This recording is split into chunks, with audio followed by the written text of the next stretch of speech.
America just blinked first. The most powerful military in human history, a force with stealth bombers, nuclear aircraft carriers, and 40,000 troops stationed across the Middle East, quietly sent a message to Iran. They asked for a ceasefire, and Iran said no. They didn't say maybe. They didn't ask for special conditions. They didn't ask to meet at a negotiating table. They just said no. Iran's foreign minister went on American national television. He sat down on NBC's Meet the Press, a show watched by millions of Americans every single Sunday. He looked directly into the camera lens, and he said words that should have stopped every newsroom on the planet dead in its tracks. He said there needs to be a permanent end to the war, and unless they get that, they will keep fighting. Think about what just happened here. The United States asked a country it has been bombing for 10 straight days to please stop hitting back. It is exactly like throwing punches at someone in a street fight for 10 minutes, getting tired, and asking them to kindly pause while you catch your breath. That single moment tells you everything about where this war actually stands right now. Forget what the politicians are saying on stage. Forget what the morning headlines claim. Look at the actual actions. A country that is losing a war does not reject a ceasefire on national television. A country that is losing begs for a ceasefire to survive. So what is actually going on? Why did the strongest military on earth ask for a timeout after only 10 days? And why did Iran, a country being bombed around the clock, absolutely refuse to take it? The answers to those questions explain everything happening in the Middle East right now. 10 days ago, America launched Operation Epic Fury. The promise to the public was very specific. The military said this would be fast. They said it would be overwhelming. They said it would be decisive. The theory on paper was incredibly clean. Drop massive bombs, kill the Iranian leadership, watch the government collapse from the inside out, erase the nuclear program. Then, America simply declares a massive victory before the rest of the world even has time to react. On day one, they killed a top leader. The mission looked completely on track. Then Iran responded. They didn't just respond a little bit. They launched 500 ballistic missiles. They sent 2,000 exploding drones into the sky. They struck targets across Saudi Arabia, Qatar, the United Arab Emirates, Kuwait, Bahrain, and Israel. They did it all at the same time. It was a massive, relentless wave, and it did not stop. America's high-tech Patriot missile batteries started running low on interceptors. $1 billion radar system got completely wiped out in Qatar. 7 American soldiers were put into coffins to be sent back home. And then the massive financial shockwave hit. Oil prices crossed $100 a barrel for the first time since 2022. It briefly touched $119. That was the largest single-week surge in oil trading history, going all the way back to 1983. The military plan was supposed to last 6 days. We are now past day 10, and the plan has not achieved a single one of its stated goals. There is no regime collapse in Iran. There is no internal revolt. The nuclear program is still sitting there. The Middle East is definitely not stable. Instead of falling apart, Iran simply selected a new supreme leader. They picked the dead man's son. He stepped right up to the microphone and promised to continue every single thing his father started. The Iranian government is actually more unified today than it was before the very first American bomb dropped. Even America's own intelligence agencies had to admit the harsh reality. The National Intelligence Council issued a formal finding. They said a large-scale assault on Iran was highly unlikely to topple the government. Let me repeat that in plain English. America's own spies told the military that America's own war was not going to work. That is exactly why the ceasefire message was sent.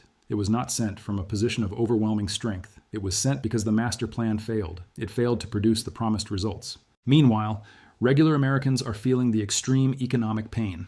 Gas prices shot up 43 cents in a single week. They are rapidly heading toward $4 a gallon. That pain at the pump is heavily hitting the 90% of American voters who did not even want this war in the first place. Now, we need to understand exactly why Iran said no. This is the part that the daily news cycle gets completely wrong. The instinct is to think Iran rejected the ceasefire because they are just stubborn. Or maybe it is just extreme religious ideology, or maybe their military leaders just refused to let the politicians make a peace deal. But what the Iranian foreign minister actually said on American TV was far more specific. It was a highly rational, strategic move. It wasn't just a blind refusal. He said, we negotiated with the United States twice, and every single time they attacked us in the middle of those negotiations. He wasn't just complaining for the cameras. He was pointing to a documented pattern of behavior. He was pointing to specific dates on a calendar. Go back to February 25th, 2026. Iran's foreign minister came out and said a nuclear agreement was incredibly close. Active, serious diplomatic talks were happening in Geneva. Everything looked positive. 3 days later, on February 28th, American and Israeli bombs dropped on Tehran. That was the second time it happened. The first time was in June 2025, during the 12-day war. The same sequence of events occurred. They sat down to talk peace, and then the bombs fell. So, when America sends a ceasefire message today, Iran's leaders are not reading it as a genuine offer for peace. They are reading it as a total trick. They are looking at it through the lens of being attacked twice while trying to make a good faith deal. To Iran, this new ceasefire looks exactly like the last two. It looks like a simple pause request, a tactical timeout designed to give the American military time to reload their weapons, reposition their ships, and come right back for round 3. The foreign minister said it as clearly as possible. He said, "You want to ask for a ceasefire again," but it just doesn't work like this anymore. Because of that history, Iran's demand to end this war is not a temporary pause. It is a permanent end. They want a structural guarantee. They want a deal that cannot be reversed. They want the kind of settlement that completely removes the threat of getting bombed during a handshake. Anything short of that is viewed as a trap. And as long as it looks like a trap, the missiles will keep flying. This creates a massive gap between the two sides.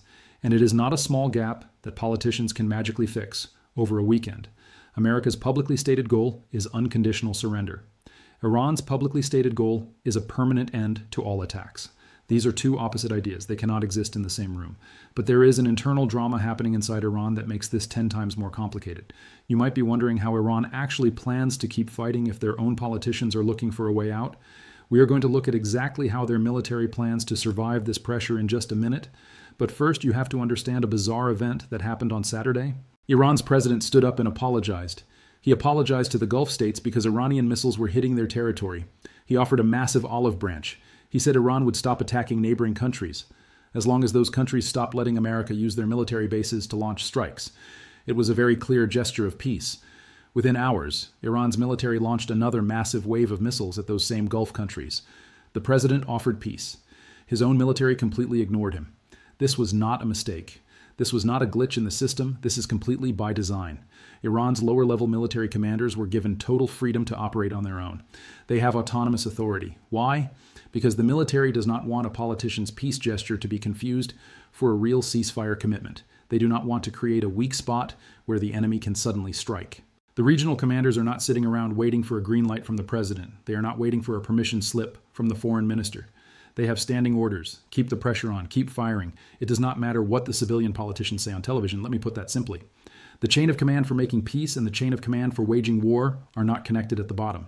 Even if Iran's diplomatic leaders signed a peace treaty tomorrow, the military units launching the missiles would not automatically stop.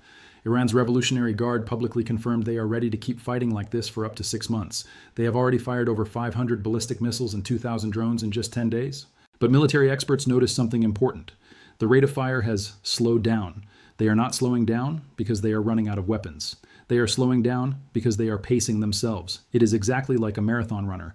You do not sprint the first mile. Iran is rationing its weapons for a very long campaign. They refuse to burn themselves out in a short one. Meanwhile, the rest of the world is getting deeply involved. Russia just confirmed they are handing Iran secret intelligence about American military positions. China is quietly sitting back. Their foreign minister issued weak warnings about the war spreading, but really China is just watching America's military reputation burn to the ground in real time. And Europe? Europe is staring down a massive crisis. Natural gas prices just shot up over 20%. Qatar had to halt its gas exports because of the missiles. That took 20% of the entire global supply completely offline. Almost every major power watching this conflict has a selfish reason to let it keep going just a little bit longer. The only people who want it to stop are the Gulf states, whose cities keep getting hit, and the ordinary people paying the ultimate price. We need to be completely honest about what the word ceasefire actually means, because right now every single group in this war is using a completely different dictionary. To America, a ceasefire means pausing the violence to save the economy. It means stabilizing oil prices before gas hits $5 a gallon and destroys the current political party in power. It means buying time to fix a military strategy that failed. They just want to pause to figure out a way to look like they won before the next election. To Iran, a ceasefire means a trap. The last 2 times they heard that word, bombs fell on their cities. So to Iran, a ceasefire means absolutely nothing unless it includes an ironclad guarantee that they will never be attacked again. To the Gulf states, a ceasefire means survival. It means begging the world to stop the missiles before their airports, oil refineries, and water plants are destroyed. They built an economic miracle over the last 50 years. They do not want to see it turned into rubble that takes 10 years to rebuild. To the 7 American families burying their sons and daughters this week, a ceasefire means saving lives. It means bringing our troops home from a war that our own spies said was highly unlikely to work. And to the families in Tehran, a ceasefire means breathing clean air again. Right now, they are choking on smoke from burning oil depots. Black rain actually fell on their city on Sunday morning. They did not ask for this war, and they cannot escape it. The massive gap between all these definitions is exactly why America's ceasefire message was rejected, and Iran did it in the most public way possible, on American television, to an American audience, in perfect English. The Iranian foreign minister did not reject that ceasefire because he is stubborn. He rejected it because, based on documented history, accepting a temporary pause is exactly how you get bombed a third time while your guard is down. The only acceptable deal to Iran makes a third attack physically impossible.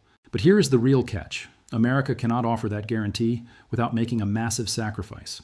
To make a third attack structurally impossible, the United States military would have to formally pack its bags. They would have to completely withdraw their military presence from the Gulf. They would have to abandon the very bases they used to launch the attacks in the first place. But America cannot actually do that. No politician in Washington can publicly agree to those terms. To pack up every single military base in the Middle East and just go home would be a massive humiliation. It would be the largest strategic retreat in American military history since the Vietnam War. It would look like a complete and total defeat on the world stage. It would be like folding your hand in a high-stakes poker game while the entire world watches you walk away from the table. Because America cannot leave, and because Iran refuses to accept a temporary pause, the war just continues. It grinds on. Right now, oil is sitting at $109 a barrel, but energy experts are panicking. They say it is rapidly heading toward $150. The Strait of Hormuz is the main ocean highway for the world's oil supply. If it stays blocked through March, prices will explode. The human cost is already devastating. 7 American soldiers are coming home in coffins. In southern Iran, a school was destroyed with 170 children inside. Human Rights Watch is stepping in. They are already demanding a massive war crime investigation. The physical destruction is everywhere. Thick, black rain is still falling over Tehran. Qatar's massive liquid natural gas exports are totally shut down. Saudi Arabia had to completely close its biggest oil refinery. And through all of this destruction, there is one undeniable fact. America's own spy agencies already wrote a formal, classified report. They told the government this exact war was destined to fail. The ceasefire was completely rejected. The missiles are still lighting up the night sky. The price of gas is still climbing higher every single day. The American leaders who secretly asked for the ceasefire are standing at their podiums. The Iranian leaders who rejected it on television are standing at theirs. Both sides are looking directly into the cameras. Both sides are telling their citizens the same story. They are both promising that the enemy is just about to break. They both claim the other side will eventually give in. Think about a staring contest where neither person is physically allowed to blink. History has a very specific word for a war where both sides are absolutely convinced the enemy will surrender first. It is called a bloodbath. But while the entire world is distracted watching the missiles fly across the Middle East, almost everyone is missing the real threat. Vladimir Putin just quietly handed Iran a terrifying new advantage. It is a completely invisible tactic that makes billion-dollar American aircraft carriers basically defenseless in the water. You need to see exactly what Russia just gave the Iranian military. Click the video on your screen right now to find out how this hidden weapon actually works, and I will see you there.